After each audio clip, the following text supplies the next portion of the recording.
In a small, dimly lit studio tucked away in the heart of the city, Marcus Williams meticulously worked on his latest painting. The canvas, a chaotic swirl of vibrant colors and intricate patterns, was an explosion of energy that few could understand. Marcus had always been drawn to art, not for the fame or fortune it could bring, but because it was a way for him to express the world he saw within his mind, a world that seemed too complex, too nuanced for the mundane lives around him. He was a black artist, and though his work was exceptional, it was mostly overlooked in the art world, a place dominated by privilege and established names. Marcus had grown up in a working-class neighborhood, surrounded by the humdrum of daily life. His parents had always supported him, but their understanding of art was limited. They had seen his drawings as a hobby, never recognizing the potential for greatness. As a child, Marcus had spent countless hours sketching in notebooks, inspired by the stories his grandmother told him about their ancestors and the rich culture he came from. But as he grew older, it became clear that talent alone wasn't enough to succeed in the competitive world of art. You needed connections, recognition, and, more often than not, a patron willing to invest in you. Marcus had none of that. Despite the odds, Marcus never gave up. He continued to paint, always pushing himself to explore new techniques and subjects. His work had a raw, emotional quality to it, something that resonated with anyone who took the time to truly look. But few did. Instead, he often found himself dismissed or ignored by gallery owners and critics alike. It wasn't just his style that set him apart, but his identity. He was an outsider, an artist of color in a world that prized the works of those who looked more like the gallery owners than like him. It was on a particularly rainy afternoon when Marcus decided to visit one of the most prestigious galleries in the city. It had always been a dream of his to have his work displayed in such an esteemed place, but he knew the odds were slim. Still, there was always the chance, however small, that someone might recognize the genius in his work. He had nothing to lose, and everything to gain. The gallery was an imposing building, with tall glass doors that shimmered in the light of the evening sky. Inside, the walls were lined with paintings by well-known artists, the kind of works that fetched millions at auction. The air smelled faintly of expensive cologne and freshly brewed coffee, and the floor was polished to perfection. Marcus had never been inside a space like this before.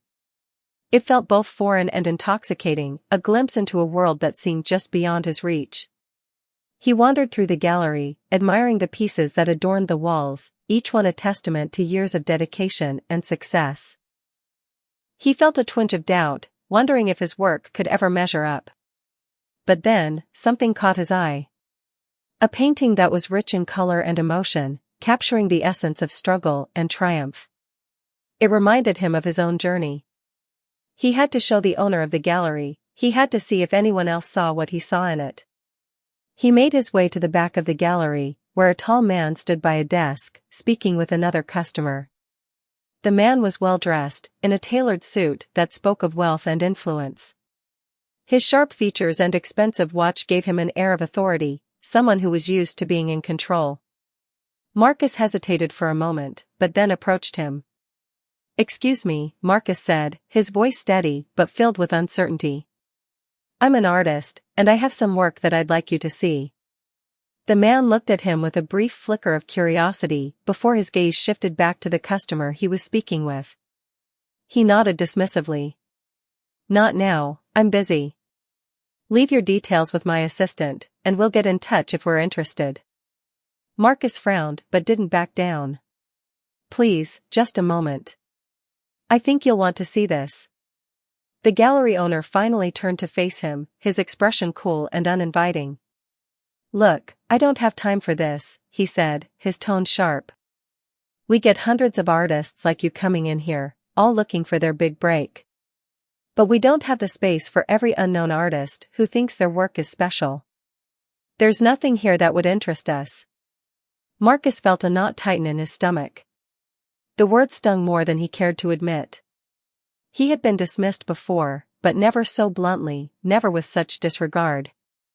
The owner's eyes glanced over Marcus's worn clothes, his unpolished shoes, and then he turned back to the artwork on the wall, clearly uninterested in anything Marcus had to offer.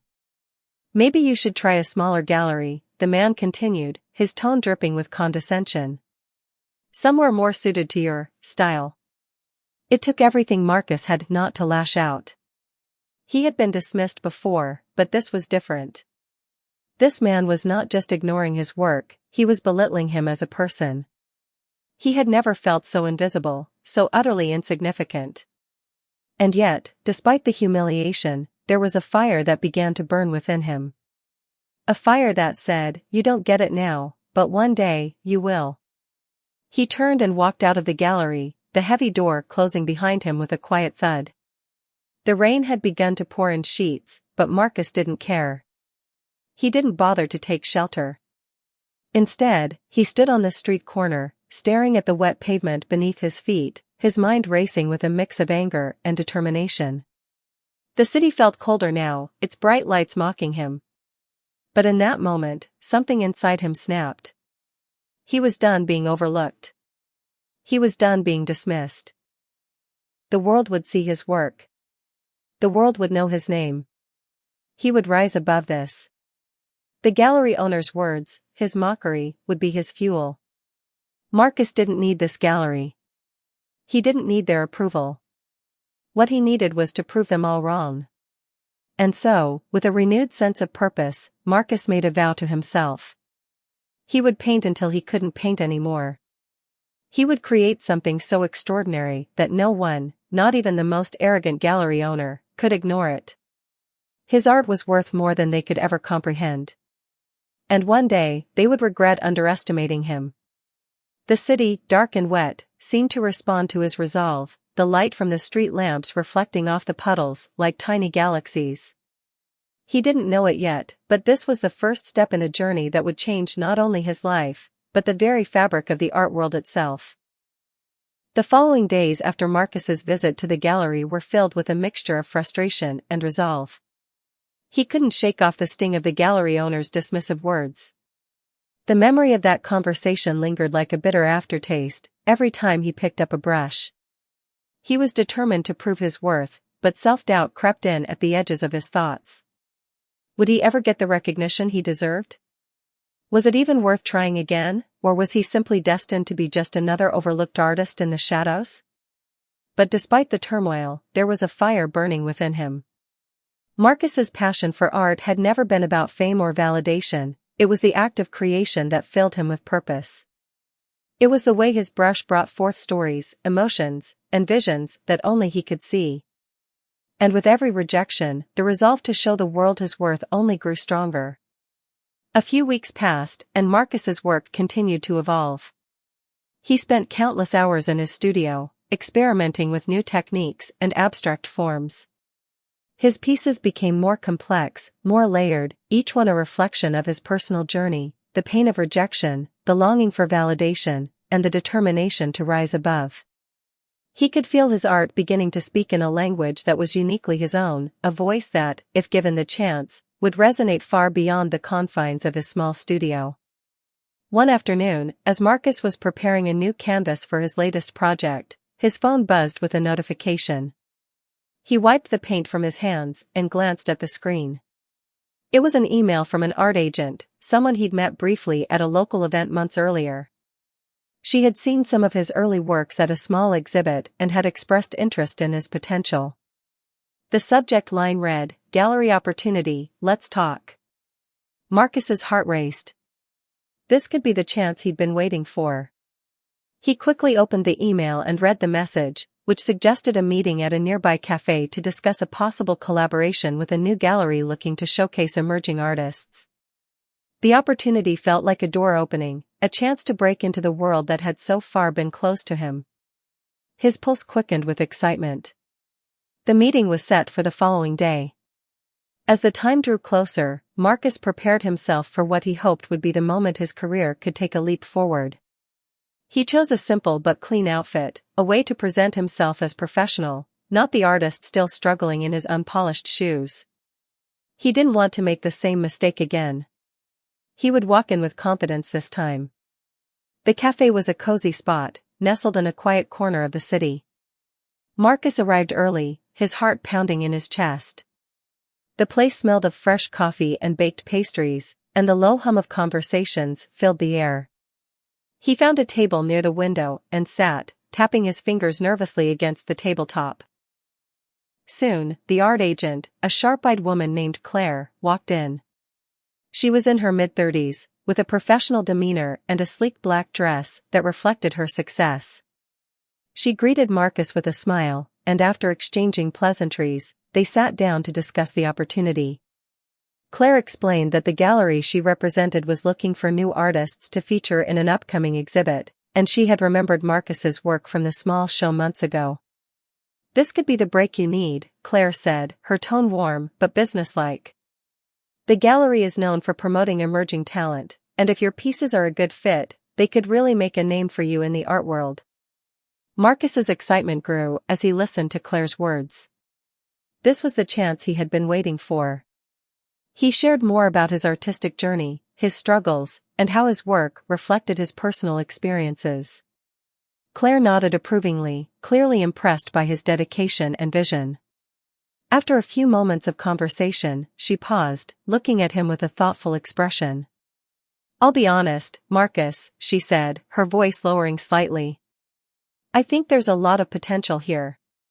But, you'll have to be prepared for the fact that the art world is tough. People can be dismissive of new talent, especially when you don't fit the typical mold. You'll face challenges, especially as a black artist trying to break into a world that's often resistant to change." Marcus nodded, understanding all too well the realities of the industry. He had faced rejection before, and he was ready to face it again. But this time, he wasn't going to let it stop him. After a long conversation, Claire told him that she would follow up soon with more details. Marcus left the cafe feeling a mixture of hope and caution. This could be the start of something bigger, but he knew that success wasn't guaranteed. He had to keep pushing, keep creating, and keep fighting for the recognition he deserved. The next day, Marcus visited a different gallery, one that had caught his eye during his earlier visits to the city. This gallery, smaller and more intimate than the one he had visited before, had a reputation for showcasing unconventional artists, those who didn't necessarily fit the mainstream mold. It was the kind of place where someone like Marcus could thrive, where his unique style could stand out. He knew that this was the type of gallery he needed to target, where he could at least gain some footing in the competitive art world. The owner of the gallery, a woman named Helena, greeted Marcus warmly and invited him to show her his work. As Marcus laid out his portfolio, the woman's face lit up with enthusiasm. She recognized his potential immediately and expressed her interest in displaying some of his pieces in an upcoming exhibition. However, when Marcus mentioned his previous experience at the more prestigious gallery, Helena's smile faltered slightly. "I see," she said slowly. "You went to the Johnson Gallery, did you?" Marcus nodded, feeling the familiar knot in his stomach tighten. The last time he had stepped into a gallery like that, he had been dismissed with arrogance, made to feel small and unimportant. "Well," Helena continued, "they're not exactly known for recognizing talent in artists like you. They have their own agenda, and unfortunately, that doesn't always align with the kind of innovation we're looking for." Helena paused, then added, "But I'm glad you're here. I think this will be a better fit for you." Marcus felt a rush of validation. Helena saw his worth. She was willing to give him a chance when others had turned him away. But he also couldn't help but remember the look in the eyes of the gallery owner at the prestigious gallery, the dismissive glance that had stung more than anything else. The encounter with the gallery owner still weighed on Marcus's mind. The mocking words echoed in his head, "Maybe you should try a smaller gallery." The irony was thick. Now, it was clear that the smaller, less prestigious galleries were the ones that truly recognized new talent, while the bigger ones, so confident in their own success, were blind to what was emerging right in front of them. But Marcus had learned something important: the art world wasn't about proving others wrong. It was about showing the world what he had to offer, no matter who was watching. The gallery owner's mockery, the doubts, the condescending comments, it all fueled him now. He wasn't going to play by their rules.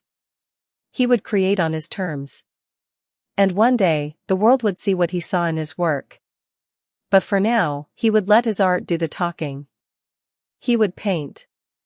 He would create.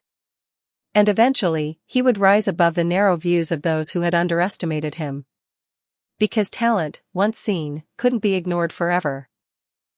This was an entirely different world from the one he had known. At the end of the hallway, a large, wood-paneled door opened, and Marcus stepped into the office of the collector. The man, whose name was Vincent Rojas, was seated behind a massive oak desk. His sharp suit and confident posture exuded wealth and power, but there was a glint in his eyes that indicated a deeper appreciation for art than the superficiality that often accompanied high society. "Marcus, welcome," Rojas said, standing and extending a hand. "I've been following your work for some time now. There's something about it, a raw energy that's rare to find these days. Please, have a seat." Marcus took a deep breath and sat, his heart still racing.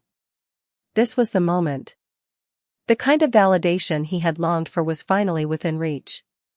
They spent the next hour discussing his work, his inspirations, his techniques, the emotional depth of his pieces. Vincent seemed genuinely interested, nodding along as Marcus spoke. The conversation flowed smoothly, and for the first time in his career, Marcus felt like someone truly understood what he was trying to say through his art. This wasn't a gallery owner looking for a commercial product. This was a collector who saw the value in what Marcus created.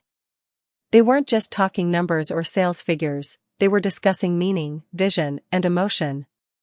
By the end of the meeting, Vincent was more than convinced.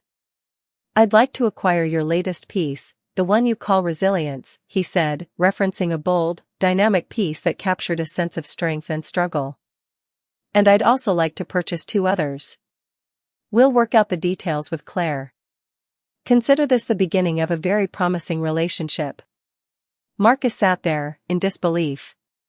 His art, his deeply personal, emotional creations, was about to become a part of a private collection that would elevate his career to new heights. It was validation of everything he had worked for, everything he had endured. This wasn't just a sale.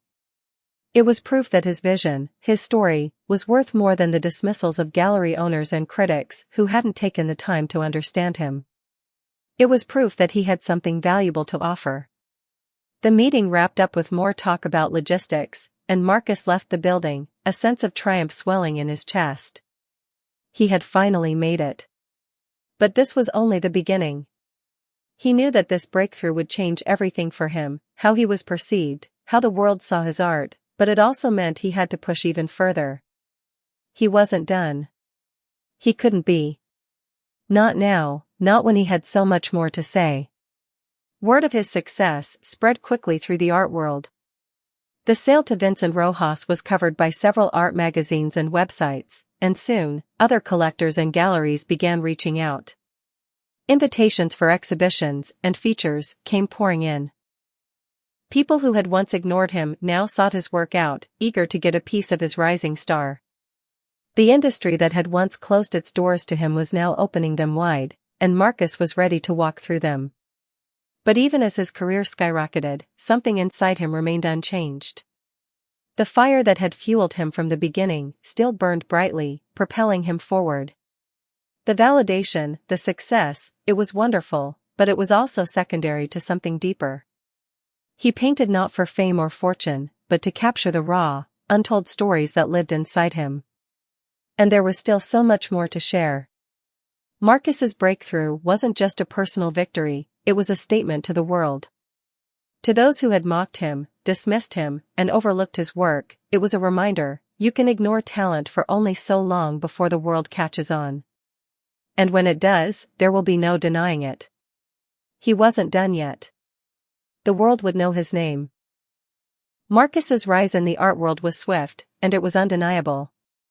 Within months of his breakthrough sale to Vincent Rojas, his work began to appear in exhibitions in major cities around the world.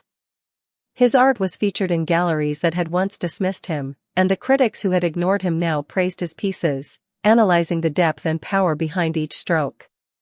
He was no longer just a struggling artist, he was a force to be reckoned with, someone whose voice was now being heard in the world of high art. But with success came scrutiny. As Marcus's name began to be mentioned in prestigious circles, it wasn't just admiration that he encountered, it was envy. There were those who resented his sudden rise to prominence, those who felt threatened by his success. And among them was the very gallery owner who had once mocked him, the one who had dismissed his work without a second thought.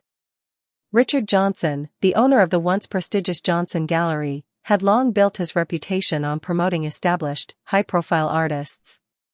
His gallery was known for hosting exclusive exhibits and selling artwork to the wealthiest collectors.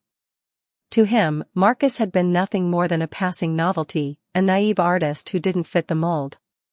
When Marcus had visited his gallery, Richard had mocked him openly, suggesting he try a smaller gallery. At the time, Richard had assumed his position at the top of the art world was unshakable. But now, as Marcus's name appeared on every prominent art magazine and in every major auction, Richard was beginning to feel the sting of his mistake. In the back of his mind, he'd been waiting for an opportunity to right the wrong. To prove that he had been right all along and that Marcus's rise was nothing more than a passing fad. Richard had watched as his gallery's stature slowly waned, and now, the threat of a new, more dynamic force in the art world seemed to mock him. He began to whisper behind closed doors, sowing doubt among collectors, gallery owners, and critics who had once considered him an authority. "You all need to be careful," Richard would say to anyone who would listen. "This Marcus Williams is just a trend. He's a flash in the pan. Art needs depth, tradition, something lasting. He's just a momentary distraction." But Richard's words fell on deaf ears. The art world had changed, and it wasn't about tradition anymore.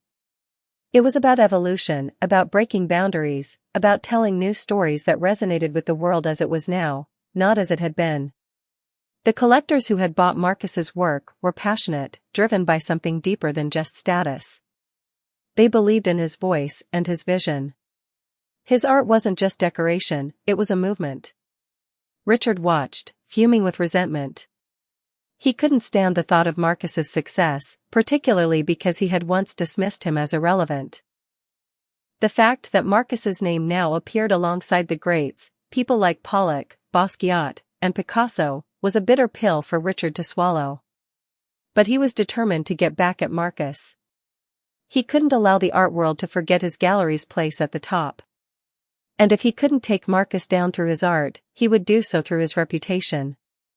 It was during one of Marcus's exhibitions in New York City that Richard saw his chance. Marcus's latest collection, Resilience, had been hailed as his finest work yet. The pieces were filled with raw emotion, depicting the struggles of marginalized communities and the strength that emerged from those trials. It was the kind of art that made people uncomfortable, art that challenged the status quo. The exhibit had been a major success, drawing large crowds of collectors, critics, and fellow artists. But it had also drawn Richard's ire. He was there, of course, lurking in the background, trying to act casual as he mingled with other guests. He had invited a few of his own high-profile clients to the event, hoping to subtly plant the seed of doubt about Marcus's art. He couldn't let Marcus overshadow his gallery's legacy.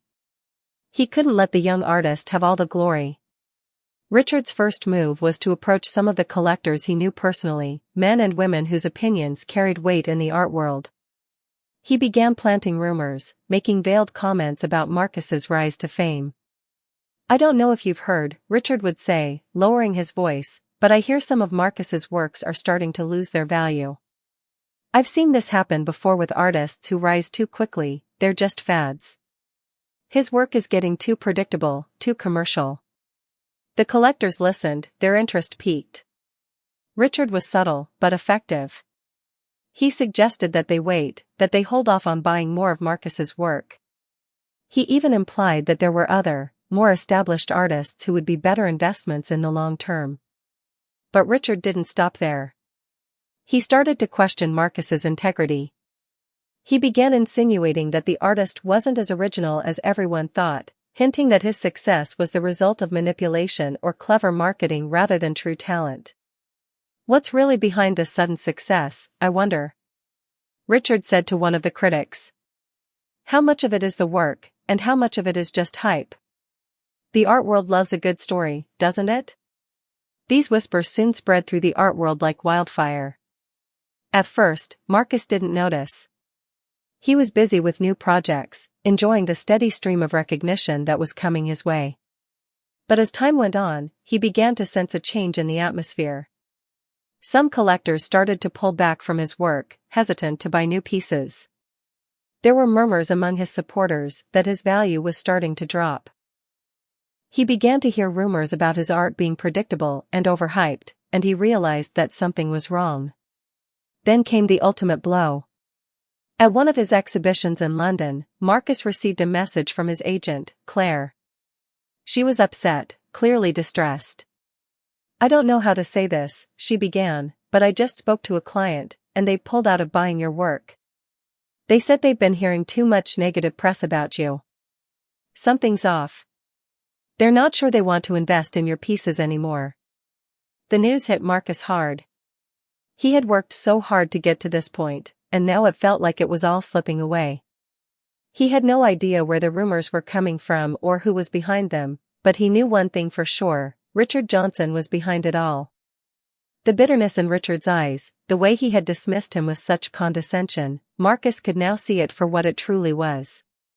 Richard was trying to ruin him, to make him disappear back into obscurity where he belonged. But Marcus wouldn't let that happen. He knew that his art wasn't a trend, it was real, raw, and meaningful. And he knew that the truth would come out eventually. He would fight back. The art world had underestimated him once before, and it would do so again at its peril. Marcus was determined to prove Richard wrong. His next exhibition would be his statement. He would use his art not only to express his truth, but to expose the manipulation that was taking place behind the scenes. If Richard wanted to play games, Marcus was ready to take the fight to him. He wasn't going anywhere. His voice would be heard. The art world had always been a place of politics, of backroom deals, and whispered alliances. But now, it felt like the stakes were higher than ever for Marcus. The rumors that Richard Johnson had started were taking root, and for the first time in months, Marcus could feel the world he had worked so hard to build begin to crack. Sales were slowing, and collectors who had once flocked to his exhibits now hesitated, unsure whether to continue investing in his work. But Marcus wasn't the type to back down. If anything, the adversity only fueled him. Claire could sense the mounting pressure. She had been by Marcus's side from the very beginning, guiding him through the early stages of his career and helping him navigate the art world's complexities. Now, she was more determined than ever to help him weather this storm. "We can't let Richard get away with this," Claire said, her voice sharp over the phone. "We'll counteract the rumors with something bigger, something that will prove your art is more than just hype." Marcus thought about her words for a moment. He knew she was right. It was time to take the fight back to the gallery owners and critics who had once mocked him. He would show them that his success was built on more than just clever marketing or a trend. It was built on passion, vision, and the undeniable power of his art. The plan was simple: Marcus would host his most ambitious exhibition yet. It would be a direct challenge to those who had doubted him, including Richard. This time, he wouldn't just display a few pieces, he would unveil a full collection that was raw, unfiltered, and intensely personal. His new work would address the themes of resilience and defiance, tackling head-on the struggles he had faced as a black artist trying to make his way in an industry that had often overlooked him. Claire worked tirelessly to secure the venue, a prestigious, large space in the heart of New York City's art district, one that had never hosted a solo exhibit of a new artist. She was meticulous in her planning, making sure every detail was perfect. It would be a statement of defiance, not just against Richard but against a system that had failed to recognize the full potential of so many artists like Marcus. As the exhibition date drew nearer, Marcus poured every ounce of his soul into his work. Each piece was more than just a painting or sculpture, it was a reflection of his journey, his pain, and his determination. He created sculptures that symbolized the strength and perseverance required to survive in a world that sought to dismiss him. He painted vivid canvases that depicted the struggles of communities like his own, communities that had been ignored by the art world for far too long. He titled the exhibition Breaking Boundaries. It wasn't just a reference to the technical innovation in his work, it was a statement about the barriers he had shattered in his own life and career. This exhibit would not just showcase his art, it would change the narrative about who he was and what he represented. The opening night was electric. The gallery was filled with industry insiders, critics, collectors, and artists from all over the world. The air was thick with anticipation, and Marcus could feel the weight of their eyes on him. This was the moment that would define him. If he succeeded, the rumors would be silenced, and his place in the art world would be solidified. But if he failed, he couldn't afford to fail. As guests walked through the exhibit, Marcus watched from the back of the room. His heart raced as they moved from piece to piece, lingering on the intricate details of his work, discussing the power behind each piece. He could hear snippets of conversation, and the praise was intoxicating. "This is extraordinary," one collector murmured. "I haven't seen work like this in years." Another critic, clearly impressed, whispered to a colleague, "There's so much depth here. It's almost like he's telling us something we didn't know we needed to hear." Marcus allowed himself a small smile. He could feel it. This was what he had been fighting for. The recognition, the appreciation, and the understanding. The whispers of doubt that had haunted him for months were being drowned out by the roar of approval from those who truly understood his vision. And then, just as he was beginning to feel the full weight of his success, Richard Johnson made his entrance. The gallery door opened with a soft creak, and in stepped Richard, flanked by two prominent collectors. Marcus's smile faltered for a moment. Richard had been warned about the exhibit. Claire had made it clear that any attempt to sabotage Marcus's career would not go unnoticed. But Richard had always been arrogant, and he didn't care for warnings. Richard's gaze swept over the room, his eyes narrowing when they landed on Marcus. The smug, condescending look that had once made Marcus feel small was now replaced with something colder, resentment, maybe even jealousy. Richard approached the center of the room, where Marcus was standing, and his smile was laced with thinly veiled disdain. Well, Marcus," Richard said, his tone dripping with sarcasm. "I must admit, I didn't think you had it in you. Quite the show you put together here. Though I must say, I'm not sure what's so groundbreaking about all this. It's just a bunch of loud, angry paintings, isn't it? Art should elevate, not just scream at you." Marcus didn't flinch. He had heard it all before. He had heard the dismissive comments from critics, from gallery owners like Richard, who had tried to pigeonhole him into a narrow category of art. He had fought too hard to let a few words from someone like Richard tear him down. "I think you're wrong, Richard," Marcus said calmly, his voice steady. "Art doesn't always need to elevate. Sometimes it needs to speak the truth. And this is the truth." Richard scoffed, shaking his head. "You've made your point, I suppose. But don't expect me to get swept up in all this resilience talk. It's all so predictable." Marcus's gaze remained unwavering. Predictable? Maybe to someone who's afraid of change. But to those who understand, it's a call to action. A call to break down the barriers you've put up. A call to see the truth you've been blind to. Richard's expression hardened, and for a moment, it seemed as though he might lash out. But he quickly composed himself and turned away, signaling to the collectors beside him. "We'll see how long this truth lasts, Marcus. Just remember, the art world is fickle. It doesn't take much to fall from grace." Marcus watched them leave, but the moment felt like a victory. The exhibit had been a success. The critics were already buzzing about it, and the collectors who had once hesitated were now clamoring to add his pieces to their collections. Richard's attempt to sabotage his career had failed. The next day, the reviews started pouring in, each one more glowing than the last. The art world was finally recognizing Marcus for the talent he truly was. The whispers of doubt that Richard had tried to spread were drowned out by the praise for his work. And while Richard may have hoped that his old tricks would take Marcus down, they had only served to propel him higher. Marcus had won. But more than that, he had proven something far more important, that no matter how hard the world tried to hold him back, he would always rise. He wasn't just an artist anymore. He was a force, a living, breathing testament to the power of perseverance, truth, and self-belief. And this was only the beginning. Marcus's victory at his groundbreaking exhibition was more than just a personal triumph, it was a moment of reckoning for the art world.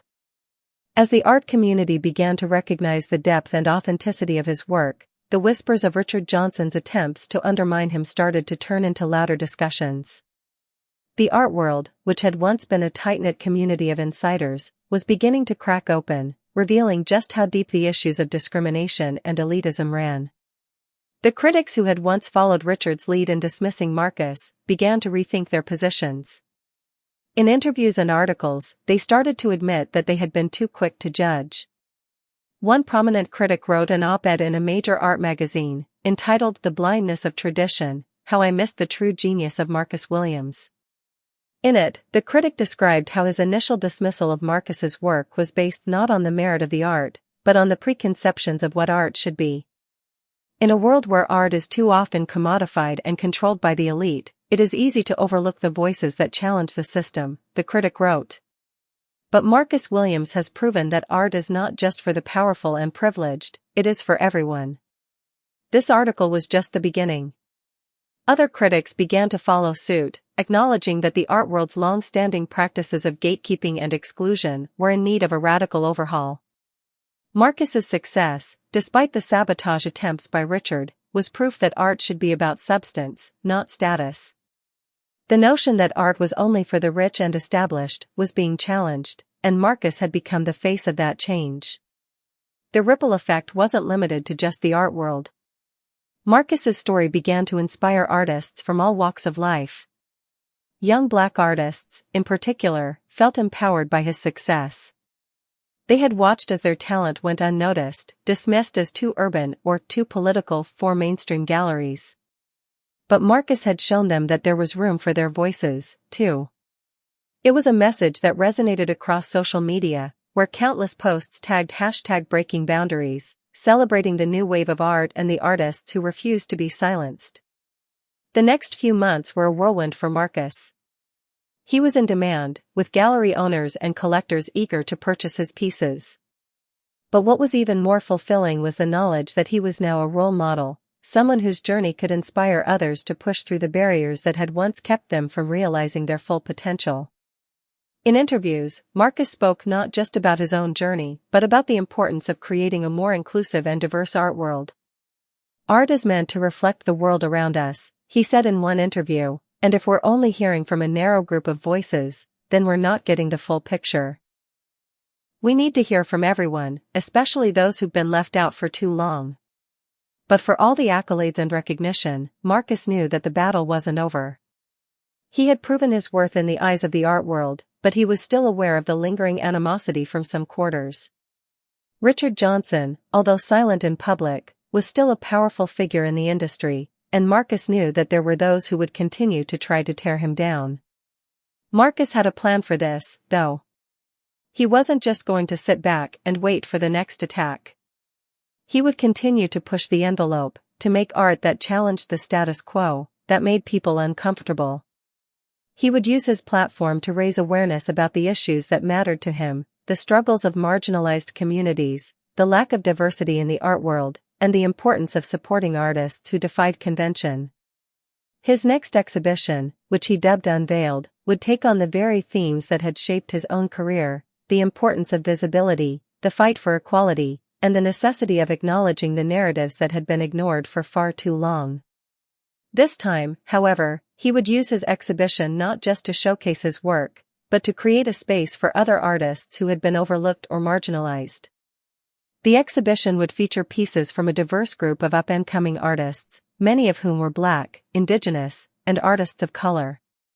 Some were young, others had been working for years without recognition, but all of them shared a common vision: to create art that spoke truth to power. As the exhibition began to take shape, Marcus reached out to Claire for advice on how to make the event even more impactful. "I want to give these artists a platform," he said to her. But I also want to challenge the people who've held the power for too long. I want them to know that they can't control who gets seen anymore. Claire nodded in agreement. It's time to shake things up even more, she said. Let's make it an event that no one in the art world can ignore. Let's get the media involved, bring in collectors, and make sure everyone knows that this isn't just your moment, it's a movement. The planning for Unveiled took on a new urgency. This exhibition would not just be about Marcus, it would be about the future of art itself. The event was set to take place in a massive, multi-level space in Brooklyn, one that would allow the work to speak for itself without the limitations of traditional gallery spaces. The exhibit would be free and open to the public, a direct challenge to the elitism that had defined the art world for so long. It would be an event for everyone, not just the select few. As the opening night approached, the buzz surrounding the exhibit reached a fever pitch. Articles and social media posts began to trickle out, heralding the event as one of the most important in recent memory. Critics who had once dismissed Marcus's work now found themselves scrambling to get an invite. Even Richard Johnson, who had once thought he could dismiss Marcus's success as a passing phase, couldn't help but acknowledge the growing momentum. In the days leading up to the exhibition, Richard reached out to Claire, hoping to salvage what little credibility he had left. I don't want to be left out of this, he told her over the phone. I can see now that Marcus's rise isn't a fluke. It's the real deal. What can I do to help? Claire wasn't sure whether to laugh or to hang up the phone. Richard's desperation was palpable, but she wasn't about to let him rewrite history. Marcus has already moved on, Richard, she replied coldly. You had your chance to support him. This is his time, and there's no room for people like you anymore. As the night of the opening approached, the energy in the air was electric. Artists, collectors, critics, and art lovers from all walks of life gathered in anticipation, eager to see what Marcus and his collaborators had created. When the doors finally opened, the crowd flooded in, eyes wide with excitement. The exhibit was everything Marcus had hoped for, and more. The artwork was powerful, poignant, and, at times, unsettling. The diverse group of artists who had contributed to the exhibit brought their own unique voices to the table, and their collective work resonated deeply with the crowd. The walls were filled with art that challenged conventional ideas, art that demanded attention, and art that demanded change. And as Marcus stood at the center of it all, watching the reactions of the crowd, he knew that his fight wasn't just for his own success, it was for the future of art itself. He had broken the boundaries that had once held him back, and in doing so, he had opened the door for others to do the same. The art world would never be the same again. Marcus had not just won against Richard, he had won against a system that had sought to keep him in the shadows. And with each new piece of art he created, with each new step he took, he was showing the world that there was no limit to what could be achieved when you refused to let anyone define your worth. Marcus stood at the opening of his unveiled exhibition, surveying the sea of faces around him. The gallery was alive with energy, murmurs of admiration and disbelief as people observed the raw power of the art that surrounded them. It wasn't just an art show anymore. It had become a movement. A testament to what could happen when an artist refused to be held back, refused to conform to the norms that had long dominated the art world. This was the moment he had been working toward his entire life, but it wasn't just about him. It was about something bigger. In the weeks that followed the exhibition, Marcus's name was on the lips of everyone in the art world. Reviews flooded in, praising not only the work, but the vision behind it. They spoke of his courage, his ability to push boundaries, and his unwavering dedication to ensuring that underrepresented voices would have a seat at the table. His influence began to spread far beyond New York City, reaching galleries and institutions across the globe. Invitations to collaborate poured in from major art schools, fellow artists, and cultural organizations eager to work with him on projects that focused on diversity, inclusivity, and the role of art in social change. But while Marcus was basking in the success of his exhibitions and newfound recognition, he was also aware of the profound responsibility that now rested on his shoulders. He wasn't just a successful artist, he had become a symbol. A symbol of resistance against a system that had long been set up to suppress voices like his, a beacon for artists who had been left out of the conversation. And he knew that in order to truly honor this new role, he had to use his platform to continue fighting for change, both in the art world and in society at large. One of the first steps Marcus took after the success of Unveiled was to create an art fellowship dedicated to supporting emerging artists from marginalized communities.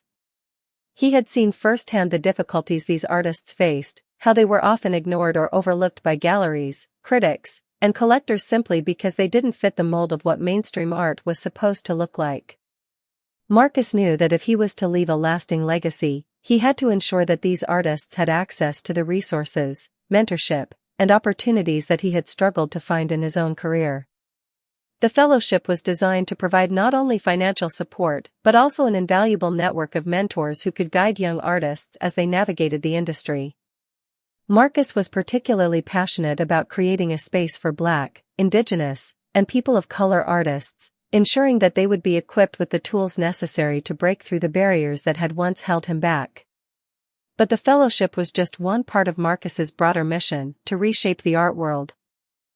He began to work with gallery owners, critics, and institutions to address the structural inequalities that plagued the industry.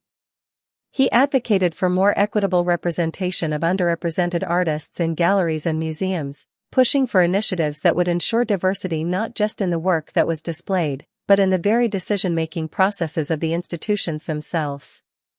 One of his most significant achievements in this area was helping to establish a new initiative at a major art museum in New York City, an initiative that was aimed at bringing in more artists of color to showcase their work, while also creating a new fund that would provide financial support for artists who had previously been overlooked. The project was revolutionary in its scope and approach, and it set a precedent for other major museums and galleries to follow. Despite the overwhelming success and the impact he was making, Marcus never lost sight of his roots. He continued to work with smaller, independent art spaces and community-based organizations, ensuring that young artists from working-class backgrounds had the same opportunities to showcase their work. He used his platform to spotlight grassroots organizations that were doing vital work in underserved communities, providing support to artists who had no other way to break into the art world. The ripple effect of his work was immense. As Marcus continued to expand his influence and legacy, other artists followed his lead, using their work to challenge the status quo and push for change. The art world was becoming more inclusive, more diverse, and more accessible, thanks in no small part to Marcus's relentless drive to ensure that no artist, no matter their background or identity, would ever be left behind. But it wasn't just the art world that was changing. As Marcus's influence grew, his voice began to resonate in other spheres of society. He became an outspoken advocate for racial justice, using his platform to speak out on issues such as police brutality, voting rights, and the systemic inequities that continued to affect marginalized communities. His activism was rooted in the same principles that had driven his art, a commitment to challenging power, to speaking truth to injustice, and to ensuring that the voices of the voiceless were heard. Marcus's rise had been swift, but it had also been built on a foundation of hard work, perseverance, and an unshakable belief in his own worth. The struggles he had faced, the battles he had fought against racism and elitism in the art world, had only made him stronger. He had always known that his success wasn't just about him, it was about the people who had supported him, the people who had inspired him, and the generations of artists who would come after him. His work, both in the studio and in the world at large, was a testament to the power of persistence, of never allowing anyone to define your value or limit your potential. And as he looked back at all that he had accomplished, he knew that his legacy would live on long after the exhibitions, the accolades, and the press coverage had faded away. It was in the artists he had mentored, in the galleries that had changed their policies, in the young voices who now felt emboldened to create and share their work. Marcus had created a world where art was no longer defined by the constraints of privilege, where the voices of those who had been silenced for so long could now be heard. And in doing so, he had not only broken boundaries, he had redefined the very meaning of success in the art world. As he prepared for yet another exhibition, this one centered on the theme of legacy, Marcus took a moment to reflect on his journey. He had come so far, from being mocked by a gallery owner to becoming a beacon of hope and change for so many. But even as he looked back with pride, he knew that the work was far from finished. The fight for equality, for representation, for justice, those were battles that would continue long after his career had reached its peak. And with that thought in mind, Marcus Williams set his sights on the future, ready to continue pushing the boundaries of what was possible, knowing that his art and his legacy would endure for generations to come. He had done more than create stunning pieces of art, he had created a movement. And that movement, fueled by the desire for change and the pursuit of justice, would never stop.